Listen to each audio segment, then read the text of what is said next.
The International Fellowship of Christians and Jews has been on the front lines fighting anti-Semitism and providing real help where it's needed most. They're giving food and shelter to Jewish families under threat, building bomb shelters for children, helping survivors of hate rebuild their lives. And they don't just respond to crises, they work daily to prevent them. To learn more about the International Fellowship of Christians and Jews and their life-saving work in Israel and around the world, go to levinforthefellowship.org. That's Levin for thefellowship.org.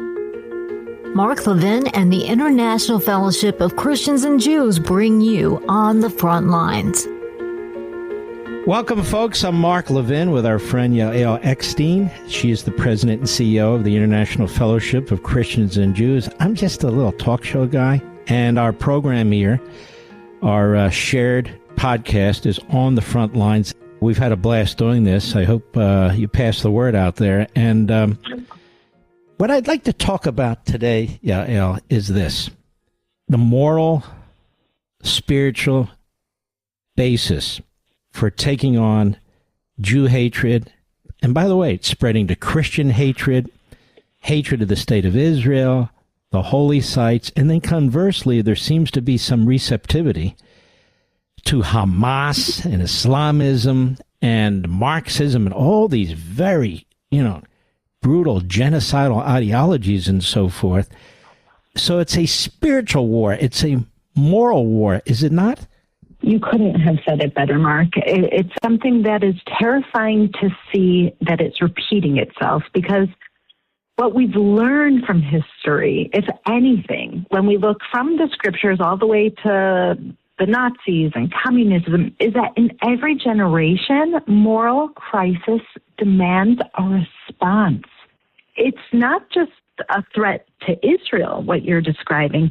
It's a threat to America as well. You listen to what the terrorists themselves say. First, they're going for the little Satan, which is Israel. Then they're going for the big Satan, which is America. First, they're going for the Saturday people, which are the Jews. And then they're going for the Sunday people, which are the Christians. And we see it. Look at what's happening all across Africa, all across the Middle East, how the Christian communities are being targeted and destroyed the same way the Jewish communities are. And so we have to stand boldly in this together, because this is a war and a clash of civilizations. This is a clash of those of us that have these biblical values that sanctify life against those, just like communism, just like Nazism, that would destroy all of the people in the free world if they were able to. And so it's not the first time that we're confronted with evil. You look at the 1930s in Europe. You look at the Cold War appeasement of tyranny. You look at today's apathy towards rising anti-Semitism. And I have to think to myself, Mark, what would have happened if the world didn't look away before the Holocaust? What would have happened if the world didn't look away before the rise of the Cold War, before the rise of communism, before the Inquisitions?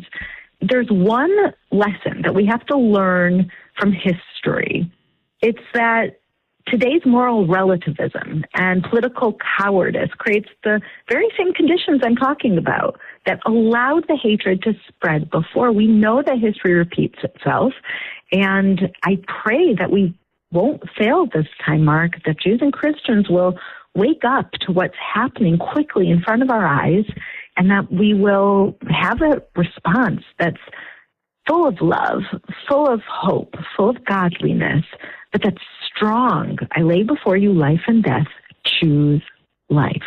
And isn't it also true, haven't we learned that there's no avoiding these things? There's no ducking them. As a matter of fact, if societies don't get out in front of this early, they're devoured. And that's not just Jews and just Christians. It's everybody in that society is devoured, and the consequences are absolutely horrendous. So it's spiritual, and it's also in everybody's self-interest to stand up to these threats, and particularly as they're the early stages and they're beginning to grow, right?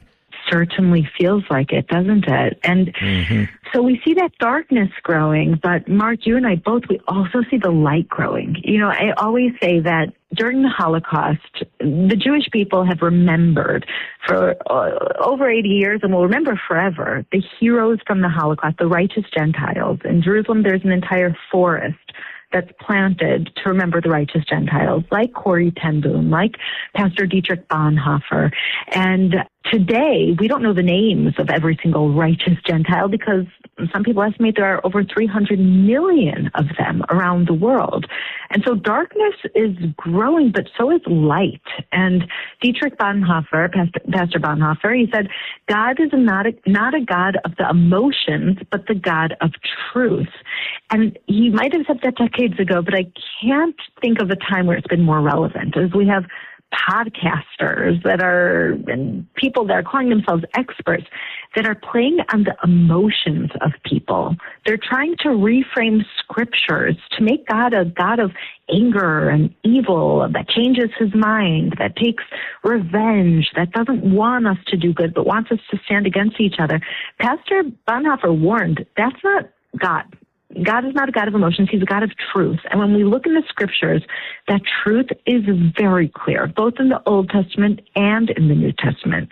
In the Old Testament, of course, we know love your neighbor like yourself. We have the Ten Commandments. In the New Testament specifically says that Christians are grafted on to the rich olive tree of Israel, and to never forget, more than the roots need the branches need the roots. And so we see millions, hundreds of millions of Christians remembering these holy words, these important words, remembering God said, pray for the peace of Jerusalem. That's something spiritual forever. And they're standing up in this generation for the first time as history threatens to repeat itself. And they're saying, Mark, not on my watch.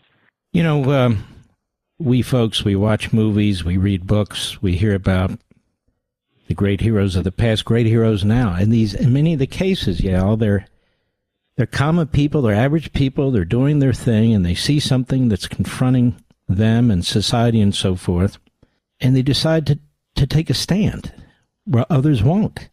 Yeah. And history remembers them, and their legacy is remembered, and it's handed down through their family, you know, and in many ways, it's not that hard. It's just a matter of doing the right thing when the right thing matters, you know? Wow, it is beautiful. It reminds me of one of the quotes of Pastor Bonhoeffer. He said, one act of obedience is worth 100 sermons.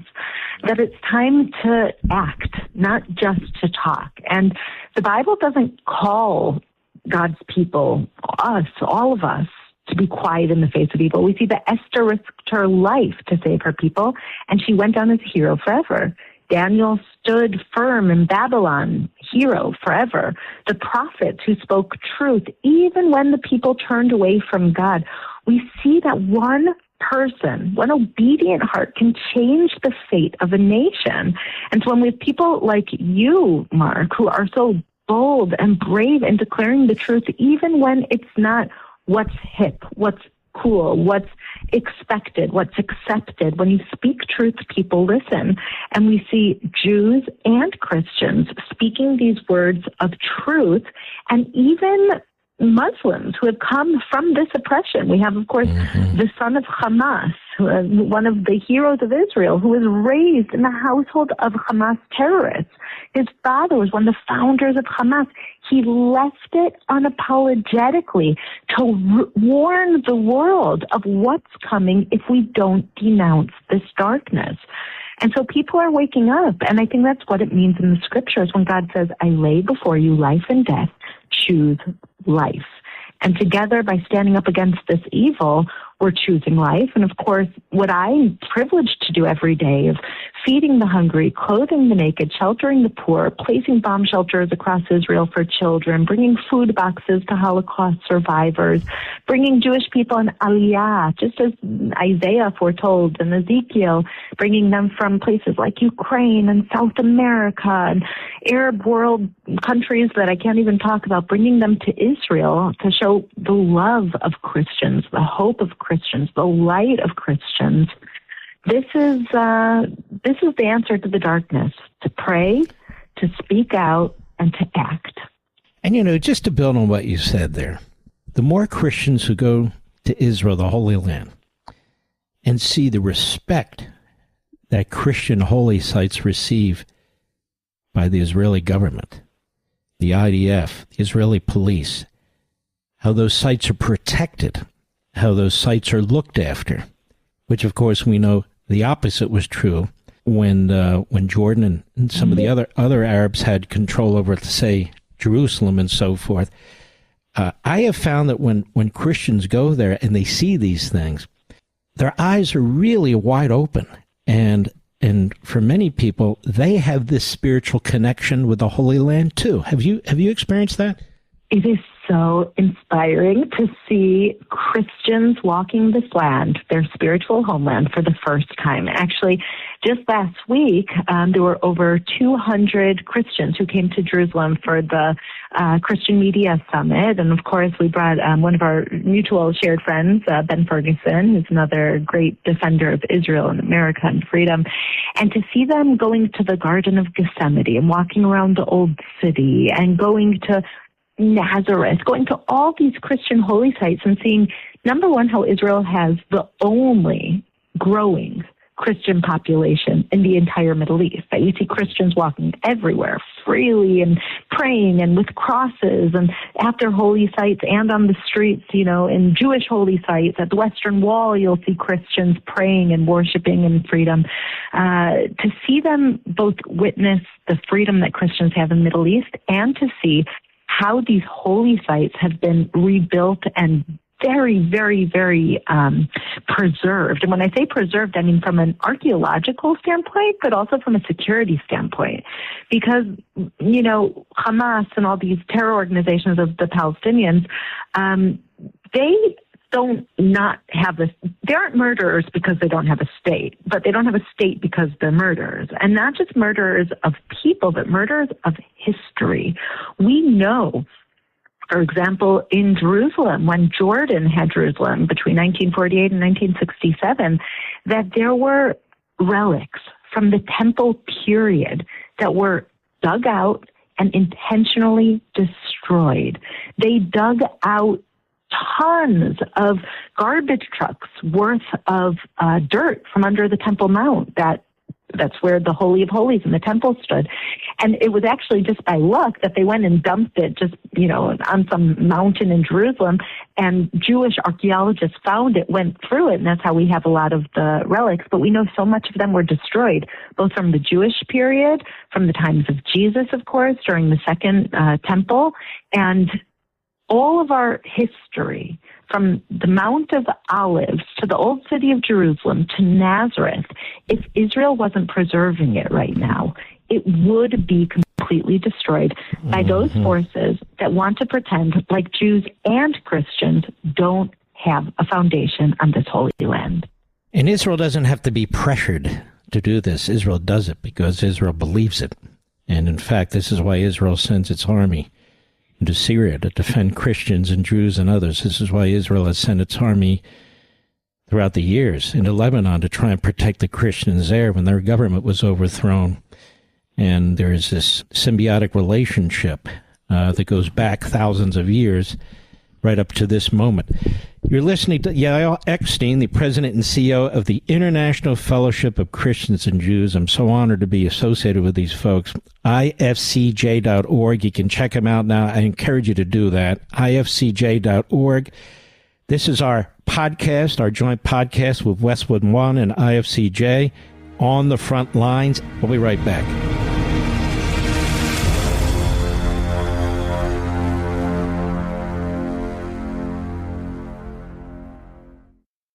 Folks, we're seeing something truly disturbing. Anti-Semitism is on the rise around the world and sadly right here in America. Jewish schools being targeted, synagogues threatened, families living in fear. It's something we hope we never see again in our lifetime. And let me say this, silence is not an option. This is the moment for all of us to stand together. That's why I want to tell you about the International Fellowship of Christians and Jews, or IFCJ. They're on the front lines providing real help where it's needed most. They're giving food and shelter to Jewish families under threat, building bomb shelters for children, helping survivors of hate rebuild their lives. And they don't just respond to crises, they work every day to prevent it. To learn more about the International Fellowship of Christians and Jews and their life-saving work in Israel and around the world, please go to levinforthefellowship.org. That's Levin for thefellowship.org.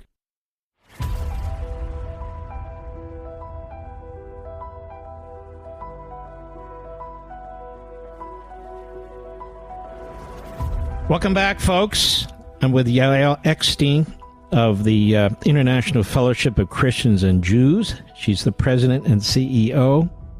They work very, very hard on the ground in Israel and Ukraine and wherever it's needed, wherever the help is needed, and they can't get these things done without your full support. This is our partnership podcast on the front lines with Westwood One and IFCJ. Again, check them out, ifcj.org, ifcj.org. You know, Yael, here's the thing. People need to be raised right. People need to be exposed to morality, exposed to faith that promotes morality. People need to be exposed not just to modern history, but ancient history. And this is the way you have a citizen who is knowledgeable, who can distinguish between good and bad, and light and darkness, and so forth and so on.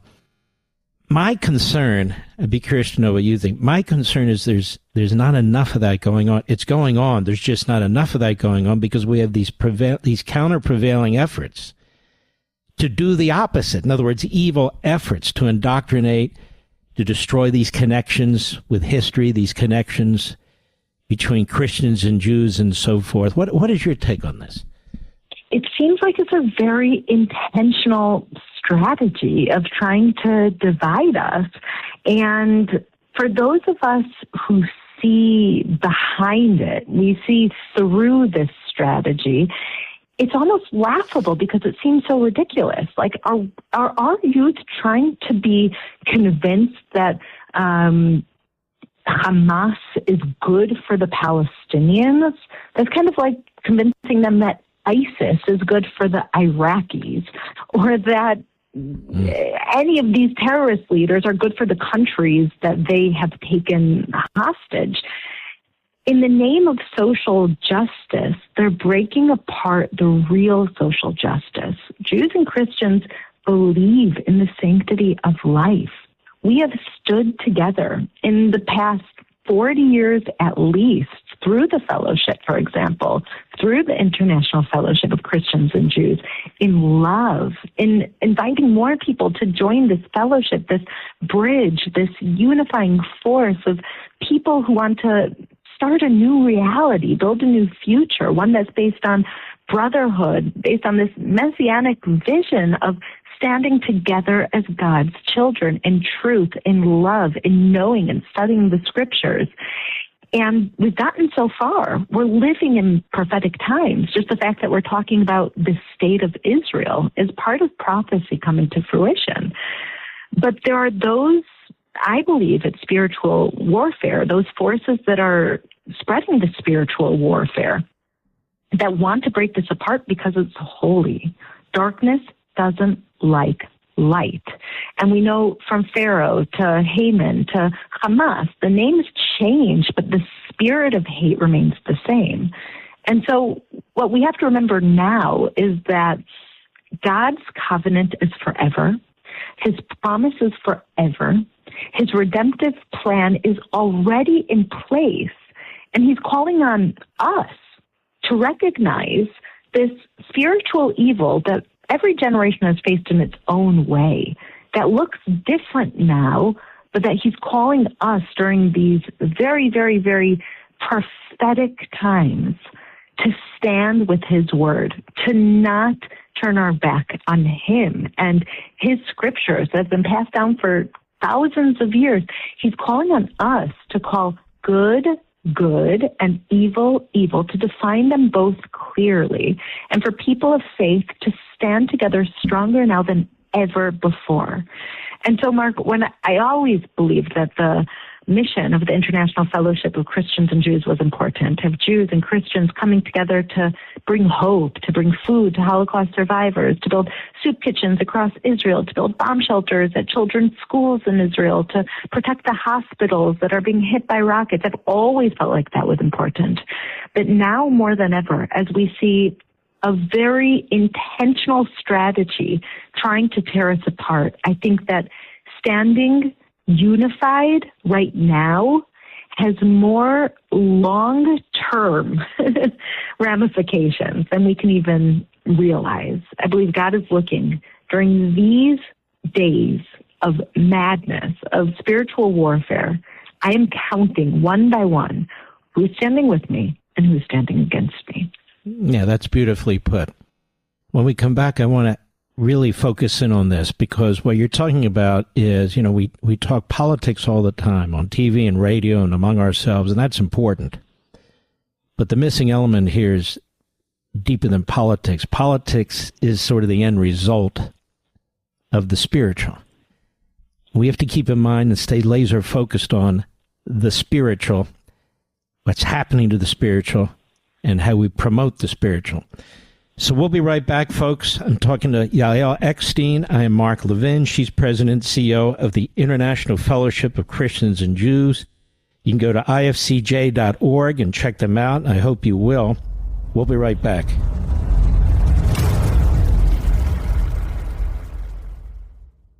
Folks, we're seeing something truly disturbing. Anti-Semitism is on the rise around the world, and sadly right here in America. Jewish schools being targeted, synagogues threatened, families living in fear. It's something we hope we never see again in our lifetime. And let me say this, silence is not an option. This is the moment for all of us to stand together. That's why I want to tell you about the International Fellowship of Christians and Jews, or IFCJ. They're on the front lines providing real help where it's needed most. They're giving food and shelter to Jewish families under threat, building bomb shelters for children, helping survivors of hate rebuild their lives. And they don't just respond to crises, they work every day to prevent it. To learn more about the International Fellowship of Christians and Jews and their life-saving work in Israel and around the world, please go to levinforthefellowship.org. That's Levin for thefellowship.org.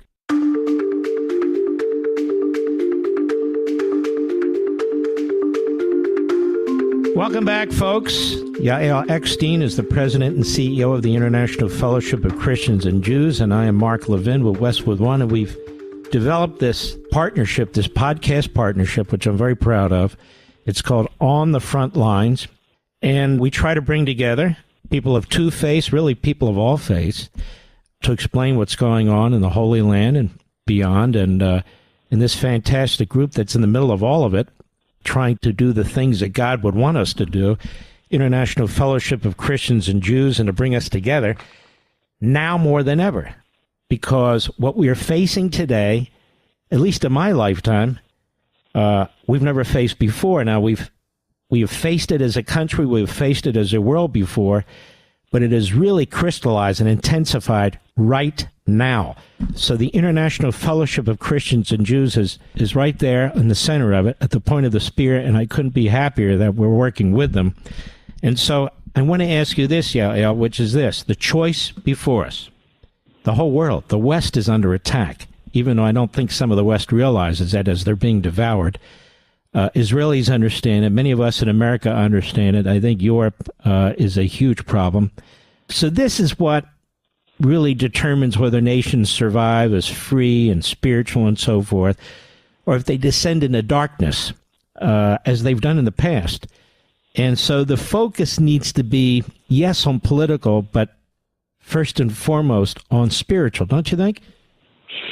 I couldn't agree more. What we're seeing doesn't make sense, Mark. It doesn't make sense. Israel, the only democracy in the entire Middle East, is being called the oppressor. There are over 1.5 million Arabs, Muslims living in Israel. Our total population is 10 million people, around 20% of our population, with freedom. And we're being called oppressors when there's 15,000 Jews in the entire Middle East. Israel is a country that develops medical research, agricultural research, desalinization plants that are saving millions of lives around the world every single day because Israel stands for life.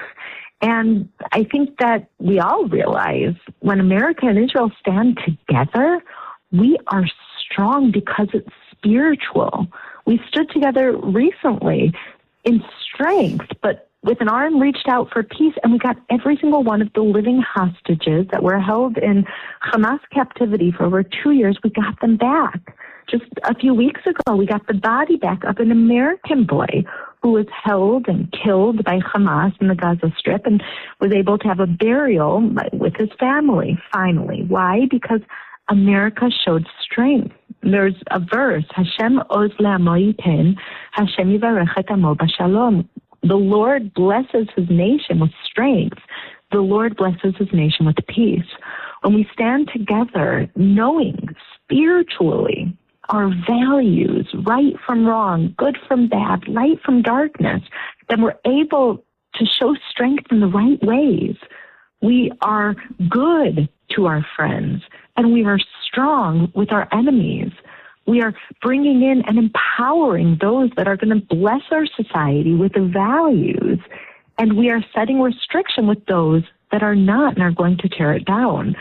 That until we realize that this war we're facing, that our children are facing, is not something that's rational, but it's something that's spiritual, I don't think we're going to win. And so the answer is studying our scriptures, studying the Bible, defining good and bad, right and wrong, and being bold and brave to declare that and taking action to make sure that those values that we treasure, the sanctity of life, that they're not taken from us because it's not a given. That is beautifully, beautifully put.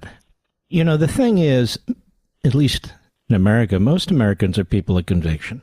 I think a lot of Americans see what's going on and they're people of conviction, but they say, you know what, I don't really want to be threatened. I don't really want to be spat upon. I don't really want to hear the yelling and so forth and so on. First of all, in most cases, you're not going to confront that. But even in the cases where you do, if people can get away with this, and they think they can get away with it, it spreads like a cancer. In other words, you become less safe. Your freedoms are diminished. Your ability to speak out is diminished as this begins to, suck in the society, as we've seen in Europe, as we've seen in the Middle East, as we've seen with Christians in Africa and so forth and so on. So it seems to me you not only have a political responsibility, even more a spiritual, a human responsibility. Now is the time, because if it's not us, as Reagan would say, who, and if not now, when, right? It is perfectly put. I remember when, after October 7th, when there were over 200 people kidnapped from Israel by Hamas terrorists, children under a year old, elderly, over 85 years old, 1,200 people murdered, and there were rallies on the street already the next day for Free Palestine, and they were burning Israeli flags. And very quickly, I looked at it and I said, this isn't going to stop with burning Israeli flags. They're going to start burning American flags as well, because the enemy of Israel is the enemy of America. And within, I think, a week, wherever you saw these rallies on the streets of New York, on the streets of D.C., on the streets of everywhere, Boston, wherever they were burning an Israeli flag, they were also burning an American flag. And I don't think we have to see more than that. We are looked at as the same infidels, the same bad, the same people who value freedom, which they think is evil. We're looked at the same, that we have to stand together in our values and in being outspoken against that before it's too late. We can't say they're going for them and not me. They've let us know very clearly they're going for both of us, Israel and America, Jews and Christians. And this is the time, Mark, when I believe nations decide who they are. Are you going to stand together? Are you going to stand unified? Are you going to stand on your values or not? And silence isn't neutrality. Silence is complicity. Because if people of conscience don't act, then history will ask, why? What are you going to tell your grandkids? And Americans, I think in some ways uniquely, certainly compared to many in Europe and so forth, we don't sit silently. And we shouldn't sit silently. Correct. And we've experienced what happened through isolationist movements in the 30s and early 40s when we were attacked and we were unprepared psychologically and militarily. And the result is a greater disaster, a darker cloud hanging over the world. And on top of that, we won in World War II, but nothing is guaranteed. Nothing is guaranteed. So I think you're right. It's so crucially important for we at home here in the United States to be thinking these things through, to challenge those who we know are wrong, to challenge those who are trying to destroy our country, our belief system, trying to replace it, trying to destroy our freedom and our Constitution, trying to replace it. I know it's daunting and complex, but speech is the answer, and communicating with one another is the answer. Otherwise, we're going to lose it all. And we've seen societies that lose it all. To me, it's not simple, but the truth of it is that simple. Does that make sense? To me, it makes perfect sense. I was most recently in Greece, where where civilization began, and you go to Greece now, and it doesn't look like the most advanced country at all. You go to places like Rome, and you see what it was. Just because one world power is strong right now doesn't mean that God is going to bless them to keep it. And that's why I think this spiritual warfare demands a spiritual answer. And I've seen so many spiritual answers, Mark. First of all, of course, in synagogues around the world and in America, we pray for the government of America. We pray for the people of America. We pray for America's strength and vision and direction. But I've seen millions of Christians go out from the D.C. mall to thousands of churches across America praying for wisdom, praying for truth. I've seen pastors who stand up and preach. God doesn't change his mind. When he says pray for the peace of Jerusalem, that's not a political statement, and he didn't change his mind. There are brave people who are speaking out and saying, not on my watch, because what happens to the future of America, what happens to the future of Europe, what happens to the future of the West right now is not just a political decision, it's a spiritual one. And faith isn't just what we believe, but it's what we build, what we defend, what we pass on.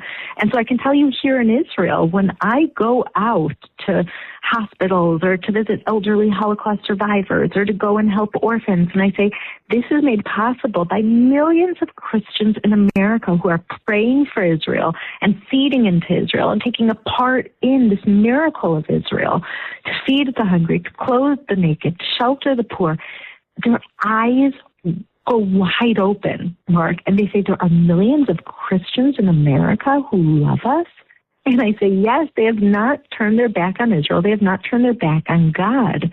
And that message needs to be heard in every corner of the earth. I was with a woman from Nigeria last week. I was with a man from Germany last week. I was with another woman from South America. In every corner of the earth, just as the Jewish people are scattered, you have Christians who read the scripture and see God bringing it to life in front of our eyes. They're praying for this unity of Christians and Jews, and they're taking bold, concrete steps to make sure that this partnership, this historic unity between Christians and Jews, that it only gets stronger and isn't torn apart. Because we know if we don't preserve it, if we don't protect it, if we don't invest in it, if we don't grow it, then we'll go back to where we were just 80 years ago, when 80% of Nazis identified as Christians and the world stayed silent.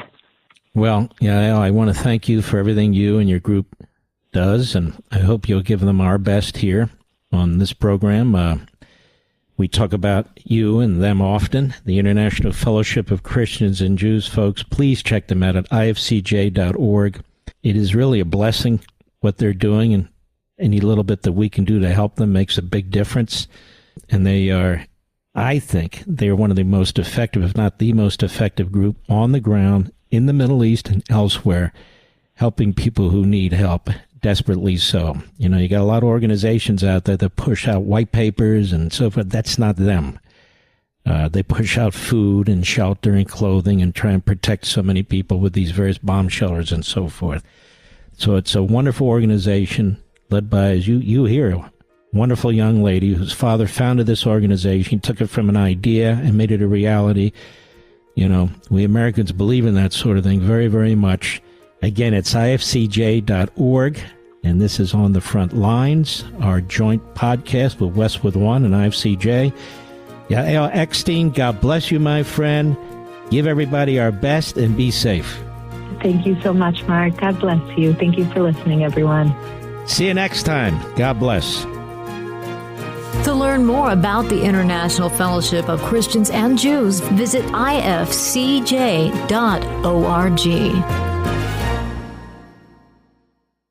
Folks, we're seeing something truly disturbing. Anti-Semitism is on the rise around the world and sadly right here in America. Jewish schools being targeted, synagogues threatened, families living in fear. It's something we hope we'd never see again in our lifetime. And let me say this, silence is not an option. This is the moment for all of us to stand together. That's why I want to tell you about the International Fellowship of Christians and Jews, or IFCJ. They're on the front lines providing real help where it's needed most. They're giving food and shelter to Jewish families under threat, building bomb shelters for children, helping survivors of hate rebuild their lives. And they don't just respond to crises, they work every day to prevent it. To learn more about the International Fellowship of Christians and Jews and their life-saving work in Israel and around the world, please go to levinforthefellowship.org. That's Levin for thefellowship.org.